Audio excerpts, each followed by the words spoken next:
Messieurs, dames, bonjour. Monsieur Ducou, nous allons commencer le cours dans quelques instants. Tout d'abord, comme d'habitude, je poserai la question d'usage. Est-ce que vous m'entendez et est-ce que vous voyez bien mon écran avec l'avertissement sur risque qui est actuellement affiché? Si c'est le cas, vous avez un chat sur le côté en haut à droite de votre écran. Il y a une flèche rouge ou un trait rouge qui vous permet d'y accéder et donc de m'envoyer un petit message pour me dire que tout est bon au niveau du son et de l'image. Je rappelle que pendant le cours, c'est par là que vous pourrez poser vos questions. On va attendre une petite poignée de secondes, le temps que les retardataires puissent se connecter et je reviens vers vous. Bon, rebonjour à tous et à toutes. Nous allons commencer. Je vais donc supprimer l'avertissement Solaris. Je pense que tout le monde a pu en prendre connaissance. Je vais donc commencer le cours sur le money management. Alors la question est, qu'est-ce que c'est que le money management? Tout le monde peut-être en a déjà entendu parler. C'est une méthode qui est assez essentielle puisque ça va vous permettre de pouvoir protéger votre capital quand vous faites des opérations sur les marchés. Alors, je prends toujours un exemple assez basique, mais un exemple qui parle de soi-même. Une personne qui rentre dans un casino avec une somme d'argent de 10 000 euros, qui se dirige directement à la roulette et qui met tout sur le rouge. Bon, bah, s'il a de la chance, c'est sorti, c'est génial, il a gagné, mais s'il n'a pas de chance, il a tout perdu. Et là, on n'est pas au casino, on n'est pas là pour tout miser sur un numéro, sur une couleur, en se disant, ça y est, tout va sortir, ça va être génial. Alors, ça peut gagner une fois, ça peut gagner deux fois, et quand ça perd tout et ça rase tout. Donc, il ne faut pas du tout jouer comme ça. On doit travailler avec un graphique, avec une méthode et avec surtout le money management. Alors, en quoi ça consiste? Le money management, en fait, c'est une méthode qui a été mise en place par des traders, pour qu'ils vont vous donner en fait un pourcentage de risque acceptable par rapport à votre capital. C'est-à-dire que si vous avez une somme d'argent et que sur cette somme d'argent, vous avez décidé de ne pas risquer plus que 2% ou plus, parce que la fourchette varie entre 2% et 7% pour ceux qui aiment risquer un peu plus, si vous vous fixez à ça, vous allez limiter votre prise de risque en plaçant des stop-loss à des niveaux assez bien spécifiques pour ne pas déraper sur votre compte. Donc moi, je préconise plutôt 5% parce qu'on est quand même là pour essayer de prendre des risques et essayer de gagner un peu d'argent. 2%, ça me paraît un peu trop serré en termes de prise de position et ça peut poser quelques problèmes. Mais bon, après, ce sera après à vous de voir le pourcentage que vous voulez accepter de prendre sur votre compte. On va partir du postulat de 5% et on va essayer d'avancer avec ça. Alors, première chose, d'abord choisir un produit. Là, on est sur un des produits qui sont ouverts aujourd'hui, c'est le marché américain. On va prendre le SPX 500. D'accord? Donc, première des choses qu'on regarde, c'est le produit par lui-même, comment il se comporte. D'abord, on a un graphique, on regarde un peu ce qui vient de se faire. Vous voyez, on avait une sorte de triangle ici dans lequel on voyageait depuis un petit moment. Et là, ça a cassé, on a une accélération et on se dirige tout doucement vers le haut de la bande de Bollinger, d'accord, qui peut être aux alentours ici des 5680 à peu près, d'accord. Peut-être, je dirais peut-être un petit titillement, peut-être qu'on ira le faire, je sais pas, on verra, sur la moyenne mobile ici des 100 jours qu'on avait laissé de côté et qui se trouve être aux alentours des 5780.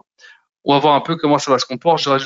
Comment ça va se comporter. Je rappelle qu'il y a encore énormément de choses à venir, notamment demain avec le chiffre du chômage américain. Et évidemment, vous avez également une chose très importante tout à l'heure, les résultats de deux autres poids lourds de la cote qui vont arriver. Et ça sera Meta, je crois que ça sera Apple et je ne dis pas de bêtises, je crois que c'est pas si c'est Microsoft. Mais voilà, bon voilà, qui vont donner leurs résultats tout à l'heure et qui va donner certainement encore un petit peu plus d'élan au marché ou alors peut-être un frein. Il va falloir regarder ça de très près.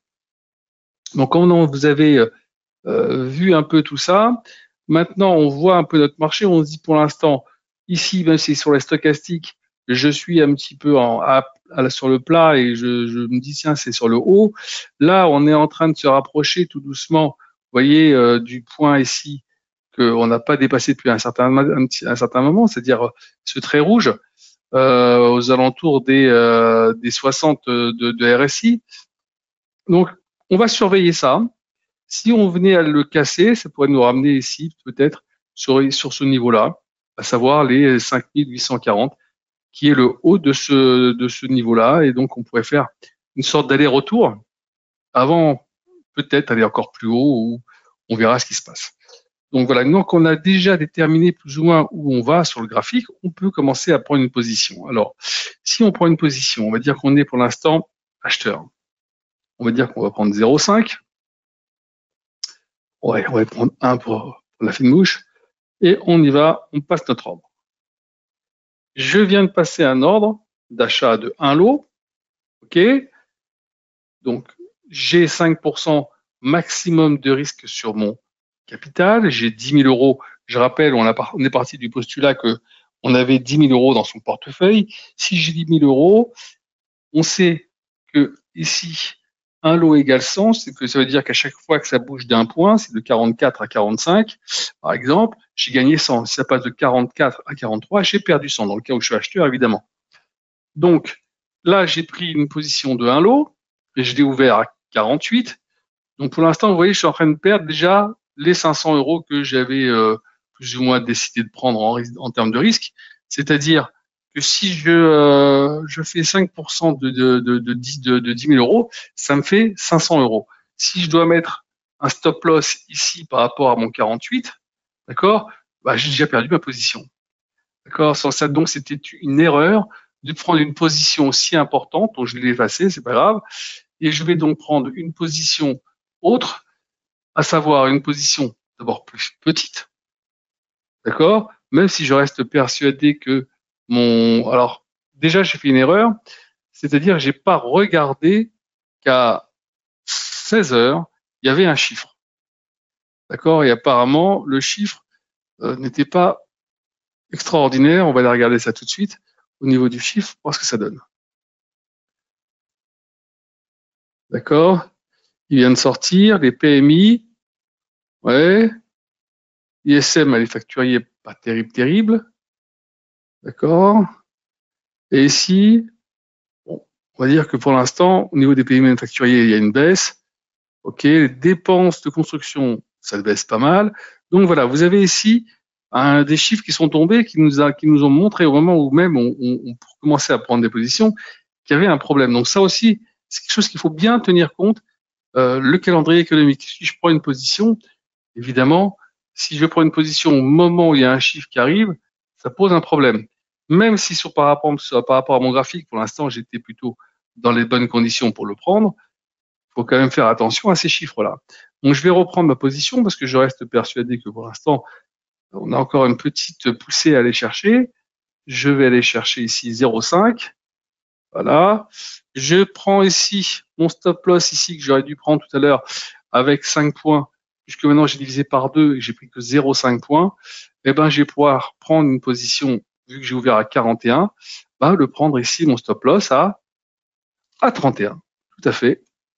Je mets ici stop loss 31. Voilà. Donc maintenant, si ça descend à 31, je suis acheteur. Si ça descend à 31, la position se fermera, mais j'aurais mis une position non plus à 5 points, mais à 10 points. Ça me permet de regarder un petit peu plus, un peu plus sereinement l'évolution des cours. Mais encore une fois, j'ai quand même fait une erreur, et c'est pour ça que je l'ai faite sciemment pour pouvoir vous la montrer. On regarde un peu comment le marché se comporte, surtout sur les 2 derniers jours. Et on s'aperçoit quand même qu'on a ici, vous avez une bougie quand même qui est fortement haussière, donc pas mal de volatilité, hein. Ça bouge quand même pas mal sur les produits.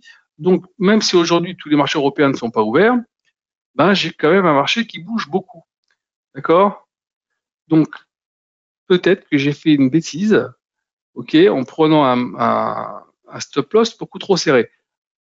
Donc, ici, au lieu de prendre, j'ai envie de dire, 0,50, ben, écoutez, on va être un peu plus prudent et on va prendre que 0,25.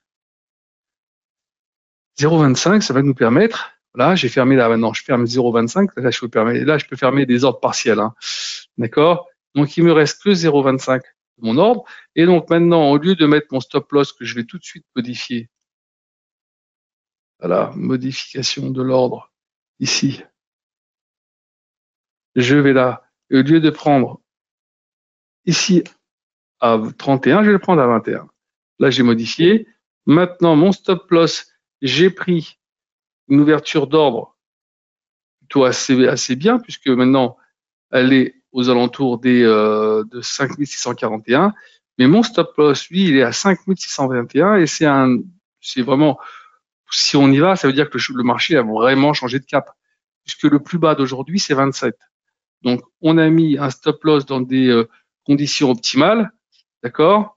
Et ça va vous permettre certainement et sereinement de pouvoir suivre l'évolution du marché sans avoir cette pression de se dire, ah, je vais perdre ma position. Ça serait dommage. Donc, je vais vous montrer quelque chose qui va certainement beaucoup vous intéresser. Ça, c'est un petit pricer, d'accord, qui va vous permettre, même, on va dire de façon empirique, de façon par tâtonnement, de pouvoir placer votre stop loss. OK, dans un premier temps.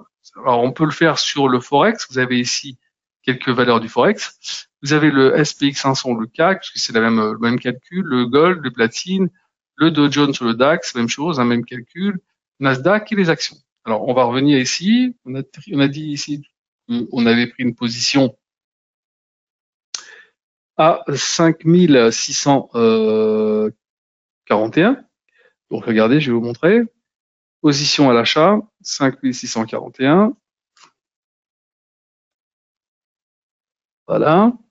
J'ai mis ici mon stop loss à 5621 et j'ai pris 0,25. Voilà. Et moins 500. J'ai bien dans mon exposition un risque à moins 500. Donc, je peux maintenant, grâce à ça, pouvoir définir mon stop loss, le niveau auquel j'ai envie de le mettre, le volume. Alors, si vous voulez ce petit pricer, il n'y a pas de problème. Vous m'envoyez un petit mail sur le mail que je vais vous envoyer tout de suite. Comme ça, vous allez pouvoir m'envoyer ça. Alors, f. Du coup, arrobase, trade.com. Voilà. Vous m'envoyez un petit mail et je vous enverrai le pricer avec plaisir. D'accord? Donc ça va vous permettre. Alors déjà, faites attention aussi, comme j'ai marqué ici, données de produits, ne pas modifier. Donc ça veut dire que vous ne touchez à rien ce qui est en vert. La seule truc que vous devez mettre sur le tableau, c'est le volume ici, et ici le prix d'achat ou le prix de vente que vous allez ici au départ, et ensuite calculer à quel niveau vous voulez le mettre pour savoir le risque exact que vous voulez prendre. D'accord? Ça, vous pouvez le faire sur tous ces produits-là. Donc, j'attends votre mail pour pouvoir le mettre en place et on verra ça ensemble. Donc, il y a une chose, donc, pour revenir un petit peu sur cette méthode, hein. Primo, il faut bien définir ce que vous voulez en termes de risque. D'accord? Parce qu'il y a certaines personnes qui peuvent accepter, parce qu'ils ont du capital, de prendre un peu plus de risques, parce que évidemment, plus on a de capital devant soi, moins on est stressé, et on peut prendre des positions qui paraissent des fois un peu difficiles, mais on peut les tenir, hein, ne serait-ce qu'en mettant un stop loss assez éloigné. Donc ça, c'est des choses qui peuvent se faire. Maintenant, c'est à vous de voir par rapport à ce que vous avez comme capital, comment vous allez gérer votre pourcentage de risque. Mais au-delà de cela, vous avez ici un graphique sur lequel il faut se tenir. Ça, c'est important. Donc, je vous conseille de venir, si vous ne savez pas faire des graphiques, venir au cours sur les outils d'analyse technique qui a lieu en règle générale le mardi, ok, pour savoir faire un graphique. Une fois que vous avez mis tout ça en place et que vous savez comment vous allez travailler, ben, vous tenez juste à regarder un petit peu la volatilité des produits sur lesquels vous travaillez. Ça, c'est important. Hein, s'il y a des grosses embardées sur les derniers jours, ben, vous devez par rapport à ça vous dire que ça peut encore continuer, donc mon stop loss ne doit pas être trop serré. Ça, c'est important. Et qu'est-ce qu'il y a d'autre encore à mettre en place? Bon, ben voilà, je pense qu'avec ça, si vous faites ce que je viens de vous dire, avec le petit pricer que je vous ai envoyé, normalement, ça devrait vous aider correctement. Donc, comme vous voyez, c'est vraiment dans le web management, c'est vraiment tous ces petits éléments qui vont faire la différence et la façon dont vous allez placer votre stop loss et régler aussi le volume. ok, en termes de prise de position. Si je vois que en prenant un lot, ça me fait mettre un stop loss pour avoir mon money management un peu trop près du cours actuel. Hein, imaginons que ça vaut 5647. Si je dois mettre un stop loss à 52 ou à 38 ou à 39, j'ai fait une bêtise. Parce que vu comment le marché bouge, je me fais enlever mon ordre en l'espace de 3 minutes et demie. Et ça ne veut pas dire que j'aurais tort, mais comme j'ai mis trop serré, eh ben j'ai eu tort. Donc vous devez évidemment choisir un volume qui soit en adéquation avec les marchés et par rapport à la volatilité des marchés. Donc vous devez garder une marge de manœuvre. D'accord? Bon, écoutez, passez une excellente fin de journée, un bon 1er mai. J'espère que vous avez acheté du muguet pour vos compagnes ou vos amis et à très bientôt.